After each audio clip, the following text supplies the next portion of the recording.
ठीक नहीं होगा या फिर वो दुखी होगा आपसे। तो इस तरह से ही उनको पता चला कि कौन था वो भक्त जो उनसे दुखी रहे।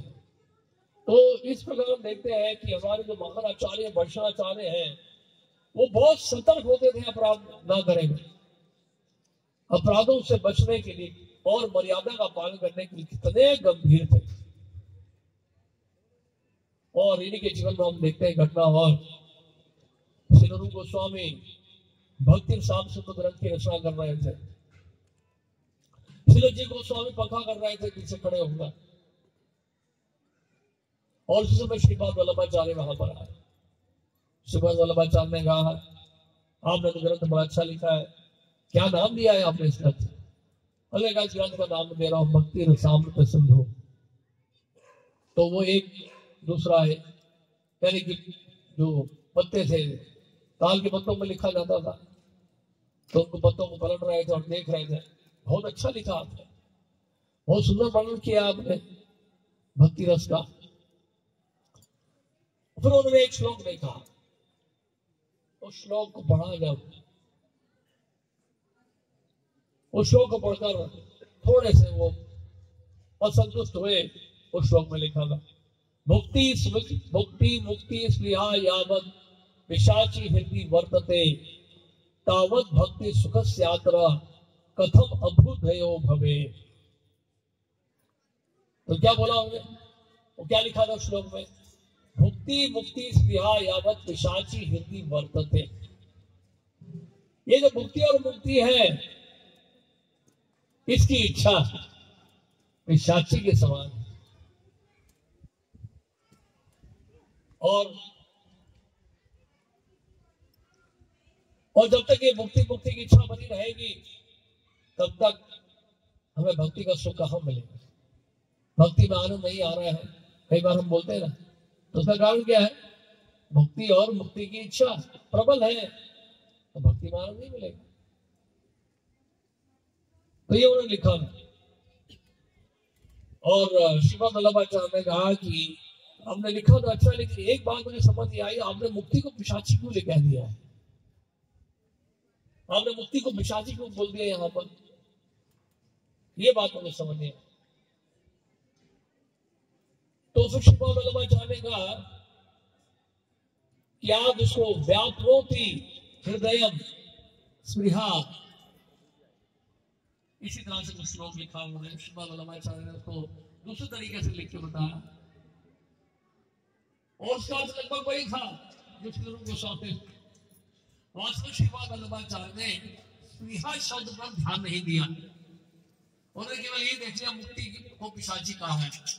लेकिन श्रीपाद वल्लभाचार्य ने जब उसको दोबारा लिखा, संशोधन करके खुद लिखा, तो उसमें तो स्पृहा शब्द का उपयोग किया, लेकिन रूप गोस्वामी ने स्पृहा शब्द लिखा था, उसमें ध्यान नहीं दिया। तो अर्थ तो वही निकला हम कभी। उन्होंने कहा कि आपको ऐसे लिखना चाहिए।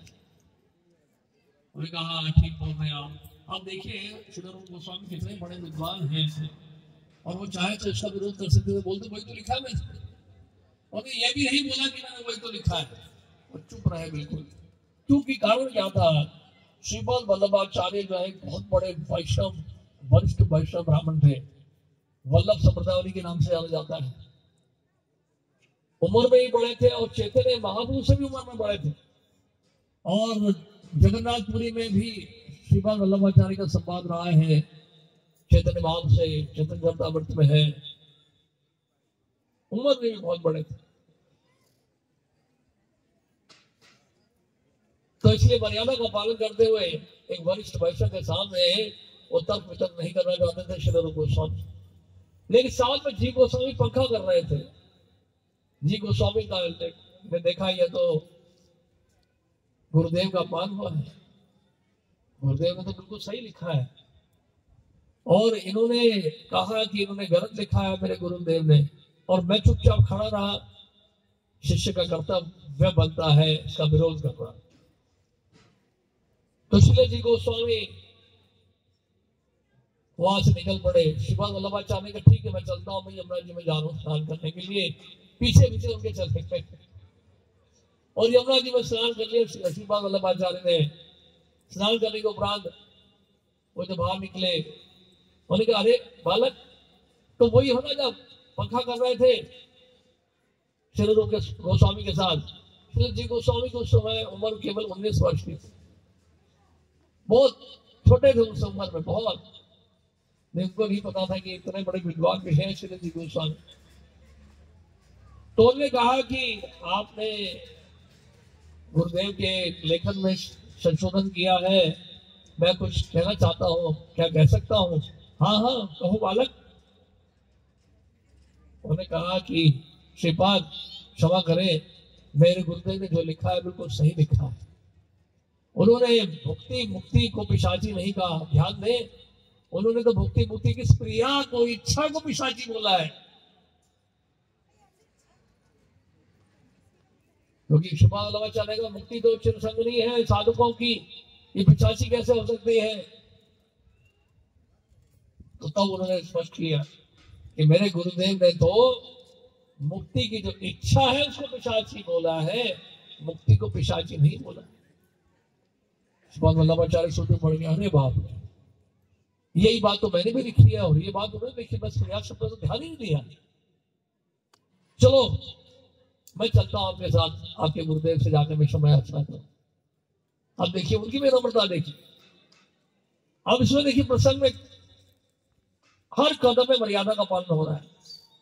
श्रीपाद वल्लभाचार्य उनसे बहुत वरिष्ठ वैष्णव है और फिर भी जाके क्षमा मांगने के लिए तैयार है। उनकी विनम्रता नहीं थी। वो गए और श्री रूप गोस्वामी की बात, श्रीपाद मुझसे गलती हो गई, आपने जो लिखा है बिल्कुल ठीक ही लिखा था और मैंने जो लिखा था उसका भी अर्थ वही है, तो मुझे संशोधन करने की कोई आवश्यकता नहीं थी, मैंने इसलिए शब्द में ध्यान नहीं दिया, क्षमा करें। मैंने कहा नहीं श्रीपाद आप ऐसा क्यों कह रहे हैं, आपने जो कुछ कहा ठीक ही कहा है, मेरे भले के लिए कहा है, धन्यवाद आपका, आपकी कृपा बनी रहे।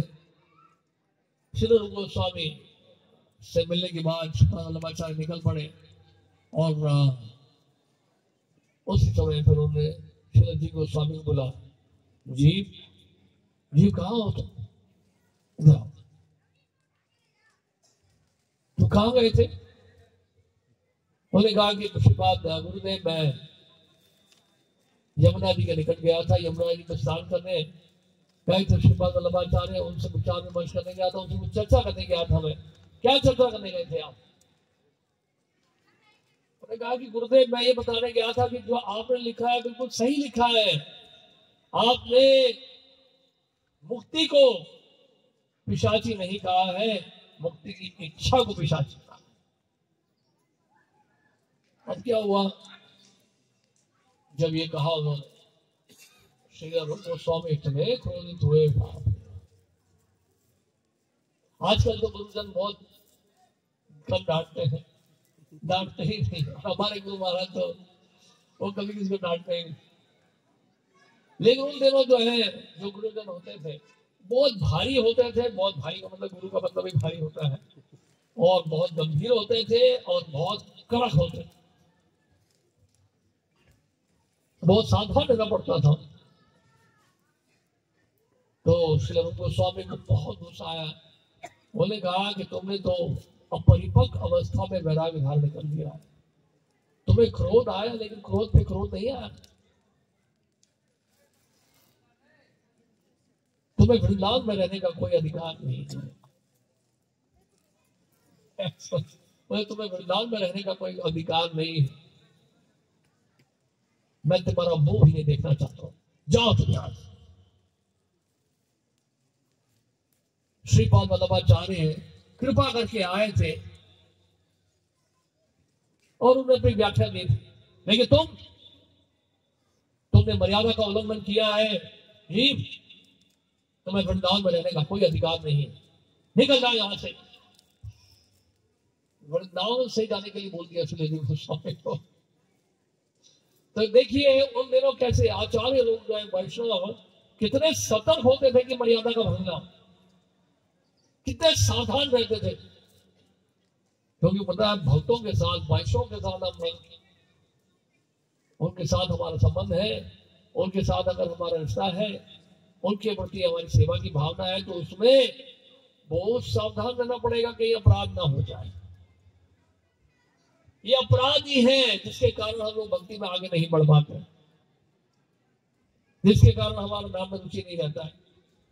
याद करिए वो दिन जब पहली बार आए होंगे आप भक्तों के समाज में, जब पहली बार आपने राधा पाठशाली का दर्शन किया होगा, पहली बार आप श्रीधाम वृंदावन गए होंगे, वो आनंद जो आ रहा था आपको शुरू के दिनों में, क्या वही आनंद आज भी आ रहा है? सत्संग बताइए, क्यों नहीं आता उतना आनंद?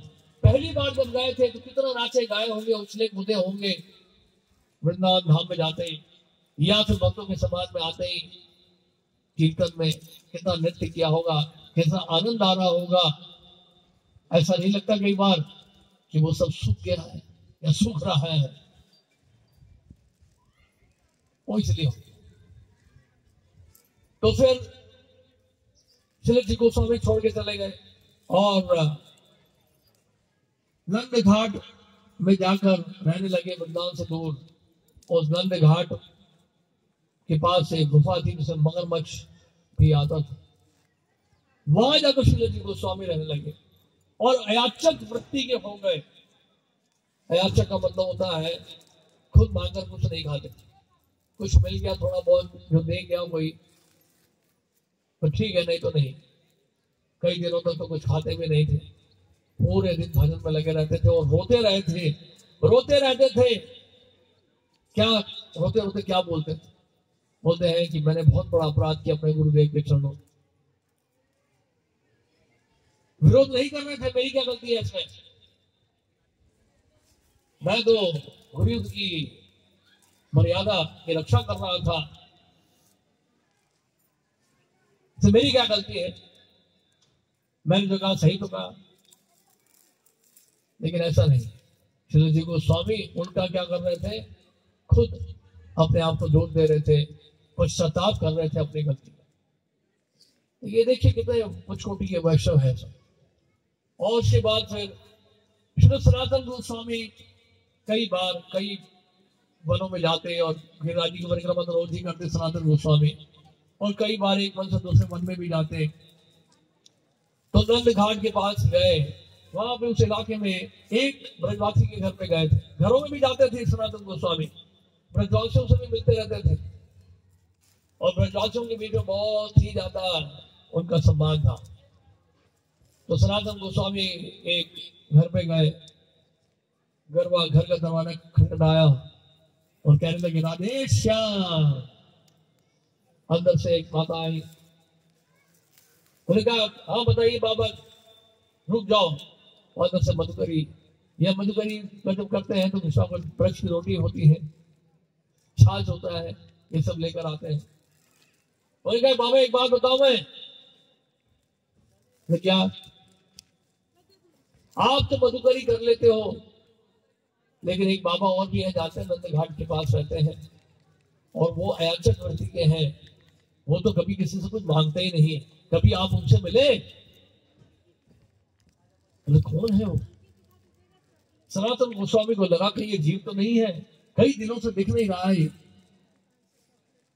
और श्री गोस्वामी भी उनका लेखन का कार्य जो है बंद सा हो गया है।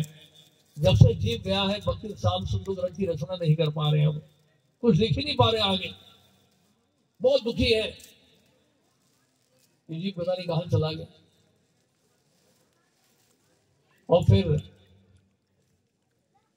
यहाँ जब पहुंचे सनातन गोस्वामी जी गोस्वामी के पास पहुंचे, उन्होंने कहा चलो चलो चलो, आपके गुरुदेव आपको याद कर रहे हैं, अब यहाँ इस तरह से क्यों लेते हो? ये तूने क्या हाल बना रखा है जीव, ऐसा लगता है तुमने कई दिनों से खाया नहीं। चलो श्री जी गोस्वामी कहते हैं नहीं श्रीपाद, मुझसे बहुत बड़ा अपराध हुआ है गुरु के चरणों में, मैं उनको मुंह दिखाने लायक नहीं हूं, मुझे ही प्राण त्यागने दीजिए। सनातन गोस्वामी को लगा ये ऐसे वापस आएगा नहीं। सनातन गोस्वामी गए वापस रूप गोस्वामी के पास, श्री रूप गोस्वामी कथा कर रहे थे। ऐसी एक सभा बुलाई गई थी, श्री रूप गोस्वामी प्रवचन दे रहे थे और उस प्रवचन में कह रहे थे चैतन्य महाप्रभु की 3 शिक्षाएं प्रमुख शिक्षाएं हैं। क्या है वो 3 शिक्षा? नवे रुचि जीवे दया वैष्णव सेवन, यही छाड़ी धर्म नहीं सुन सनातन। ये 3 शिक्षाएं क्या है? नाम में रुचि, जीव के प्रति दया और वैष्णव की सेवा। महाप्रभु ने सनातन गोस्वामी को बताया था ये 3 प्रमुख शिक्षाएं हैं जिसका पालन हम ही सब भक्तों को करना चाहिए अपने जीवन में। नाम के प्रति रुचि जागृत करनी है, वैष्णव की सेवा करनी है और जीवात्माओं के प्रति दया दिखानी। तो ये कथा जब हो गई तो सनातन गोस्वामी ने श्री रूप गोस्वामी को कहा, एक बात बताओ रूप, आपने कथा में बताया कि नाम में रुचि, जीव दया, वैष्णव सेवन कि जीव के लिए दया दिखानी चाहिए, जीवात्माओं के लिए दया दिखानी चाहिए, लेकिन आपका भी तो अपना एक जीव है ना, उसके लिए कोई दया नहीं है आपके हृदय में। जानते नंद घाट में अनमरा से लेटा है, वो कुछ खा नहीं रहा है कई दिनों से, कब प्राण त्याग देगा पता नहीं हमें। आपको उनकी चिंता नहीं है, उस जीव की चिंता नहीं है। आप चलो गोस्वामी रोने लग गए। उन्होंने कहा मुझे तो उसकी बहुत चिंता है, जब से वो गया है मैं ग्रंथ की रचना कर ही नहीं पा रहा हूं, तो फिर उसको बुला लिया जाए। श्री रूप गोस्वामी ने कहा ठीक है, मैं उसको तुरंत अभी बुलाता हूं। एक बार तो बुलाया, चिट्ठी लेकर दी रूप गोस्वामी,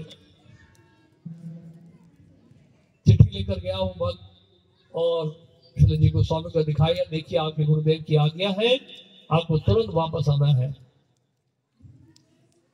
तो श्री जी गोस्वामी देखा रही रूप गोस्वामी के लेख है, लिखा हुआ पत्र है और आज्ञा दे रहे मुझे वापस आने के लिए, तो मुझे वापस तुरंत जाना चाहिए। तो श्री जी गोस्वामी वापस आए, ठीक से चल भी नहीं पा रहे थे वो,